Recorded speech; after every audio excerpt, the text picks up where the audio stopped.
अगस्त 2021 काबुल की सड़कों पर जब तालिबान के झंडे लहराए और अफगानिस्तान से अमेरिकी सैनिकों का अंतिम जत्था निकल गया, तब पाकिस्तान में जश्न का माहौल था। इस्लामाबाद के गलियारों में इसे रणनीतिक जीत बताया गया। तत्कालीन प्रधानमंत्री इमरान खान ने तो यह तक कह दिया कि अफगानों ने गुलामी की जंजीरें तोड़ दी हैं। पाकिस्तान के लिए यह वह क्षण था जिसका उसने 2 दशकों तक इंतजार किया था। उसने तालिबान को पनाह दी, आर्थिक सहायता दी, प्रशिक्षण दिया और उम्मीद की कि जब तालिबान सत्ता में आएंगे तो वे पाकिस्तान के कर्जदार रहेंगे। लेकिन इतिहास ने पाकिस्तान को वही दिखाया जो उसने शायद सोचना नहीं चाहा था, कि बंदूक के सहारे बनी दोस्ती वफादारी नहीं बल्कि भ्रम होती है। तालिबान की सत्ता वापसी के कुछ ही महीनों में पाकिस्तान का यह भ्रम टूटने लगा। जिस तालिबान को उसने आश्रय दिया था, उसी की विचारधारा ने पाकिस्तान के भीतर की उग्र ताकतों को नया जोश दे दिया।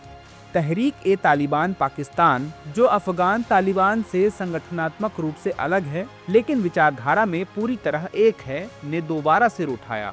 खासकर पाकिस्तान के खैबर पख्तूनख्वा और बलूचिस्तान जैसे सीमावर्ती इलाकों में आतंकी गतिविधियां बढ़ने लगी। सिर्फ 2025 में ही आतंक से जुड़ी हिंसा से 2400 से ज्यादा लोग मारे गए। बम धमाकों, घात लगाकर किए गए हमलों और पुलिस थानों पर गोलीबारी की घटनाएं आम हो गई। पाकिस्तान का वह इलाका जिसे कभी उसने स्ट्रेटेजिक डेप्थ के लिए इस्तेमाल किया था, अब उसी के लिए एक स्थायी सुरक्षा संकट बन गया। पाकिस्तान का सैन्य प्रतिष्ठान वर्षों से यह मानता आया था कि अफगानिस्तान में तालिबान की सत्ता उसे पश्चिमी मोर्चे पर सुरक्षा देगी। उनका सोचना था कि तालिबान पाकिस्तान का आभारी रहेगा और भारत विरोधी नीति में उसका साथ देगा। लेकिन जब तालिबान ने अफगानिस्तान पर शासन करना शुरू किया, तब पाकिस्तान को एहसास हुआ कि अब यह रिश्ता आका गुलाम का नहीं बल्कि राज्य बनाम राज्य का है। तालिबान अब किसी के आदेश नहीं मानता, वह अपनी शर्तों पर चलता है और पाकिस्तान की सीमाओं के भीतर हो रही हिंसा पर चुप्पी साधे रहता है। टीटीपी, जो पाकिस्तान की सेना को इस्लामी कानून लागू न करने के लिए दोषी ठहराता है, अब खुले तौर पर तालिबान की जीत से प्रेरणा लेता है। वे पाकिस्तान से मांग करते हैं कि उनके कैद साथियों को रिहा किया जाए, शरिया कानून लागू हो और कबायली इलाकों को फिर से अलग दर्जा दिया जाए। दोनों देशों के बीच पुराना विवाद ड्यूरेंड रेखा भी फिर से चर्चा में आ गया है। यह वह सीमा है जो ब्रिटिश शासनकाल में खींची गई थी, जिसे अफगानिस्तान ने कभी मान्यता नहीं दी। आज भी यह सीमा तनाव का केंद्र बनी हुई है। जब पाकिस्तान इस सीमा पर बाड़ लगाने की कोशिश करता है तो अफगान सैनिक उसे हटाने लगते हैं। सीमा पार गोलियां चलती हैं और यह तनाव एक बार फिर पुराने घावों को कुरेद देता है। स्थिति तब और बिगड़ी जब पाकिस्तान ने अपने भीतर रह रहे हजारों अफगान शरणार्थियों को देश से निकालने का निर्णय लिया। तालिबान सरकार ने इसे मानवाधिकारों का उल्लंघन बताया और खुले तौर पर निंदा की। इस बीच भारत और तालिबान के बीच कूटनीतिक बातचीत ने पाकिस्तान को और असहज कर दिया। नई दिल्ली और काबुल के बीच संपर्क बढ़ रहे थे, जिससे इस्लामाबाद में बेचैनी साफ दिख रही थी। और फिर आया 9 अक्टूबर 2025, वह दिन जिसने दोनों देशों के रिश्तों को एक और खतरनाक मोड़ दे दिया। जब अफगान विदेश मंत्री अमीर खान मुत्ताकी भारत के दौरे पर थे, उसी समय पाकिस्तान ने काबुल पर हवाई हमले किए। पाकिस्तान ने दावा किया कि उसका निशाना टीटीपी के ठिकाने थे, लेकिन इन हमलों में कई निर्दोष नागरिकों की जान गई। जवाब में अफगान सीमा से पाकिस्तान पर भी गोलीबारी शुरू हो गई।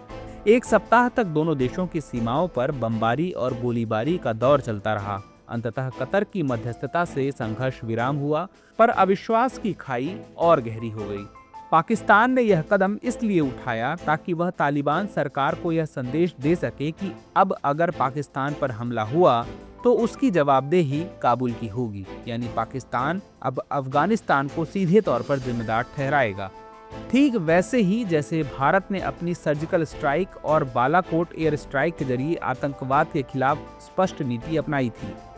लेकिन फर्क यह है कि भारत की नीति रक्षा और प्रतिरोध की थी, जबकि पाकिस्तान की नीति भ्रम और आत्मविरोध से भरी रही है।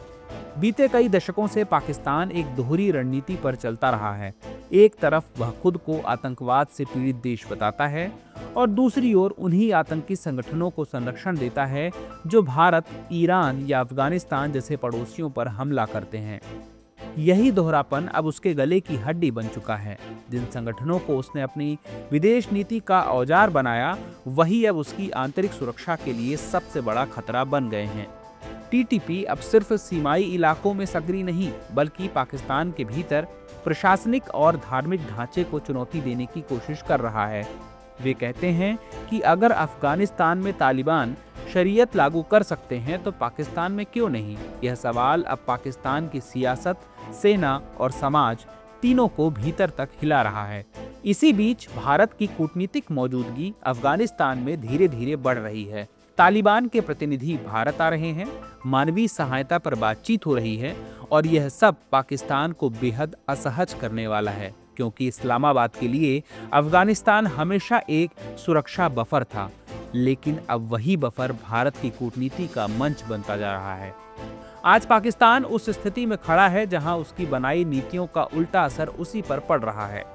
उसने आतंकवाद को रणनीतिक संपत्ति समझा, पर अब वही संपत्ति उसके लिए रणनीतिक आपदा बन चुकी है। यह विडंबना ही है कि जो देश दशकों तक दूसरों की भूमि पर आतंकी हमलों का समर्थन करता रहा, आज उसी की अपनी जमीन पर आतंक ने स्थायी ठिकाने बना लिए हैं। अगर पाकिस्तान यह सोचता है कि अफगानिस्तान पर बमबारी करके वह अपनी आंतरिक सुरक्षा बहाल कर सकता है, तो यह उसकी सबसे बड़ी भूल है। युद्ध और हिंसा ने कभी स्थायी समाधान नहीं दिया, बल्कि इससे केवल अस्थिरता, अविश्वास और नफरत बढ़ी है। अफगानिस्तान और पाकिस्तान दोनों ही लंबे समय से हिंसा, शरणार्थी संकट और गरीबी से जूझ रहे हैं। अगर ये देश एक दूसरे को दोष देने की बजाय संवाद, सीमाओं की स्थिरता और विकास पर ध्यान दें, तो दक्षिण एशिया में एक नई शुरुआत हो सकती है। लेकिन फिलहाल हालात उस दिशा में नहीं बढ़ रहे।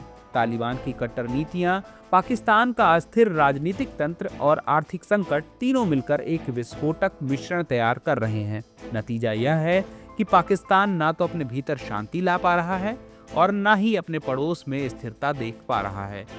कभी जिस तालिबान को पाकिस्तान ने अपना सहयोगी कहा था, वही आज उसकी सीमाओं पर गोली चला रहा है। कभी जिस जीत को उसने रणनीतिक सफलता बताया था, वही अब उसकी सबसे बड़ी हार बन चुकी है।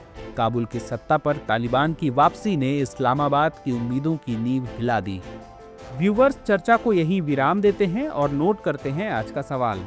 पाकिस्तान की रणनीति सुरक्षा के लिए आतंक का समर्थन किस तरह से उसकी अब तक की विफलता का कारण बनी।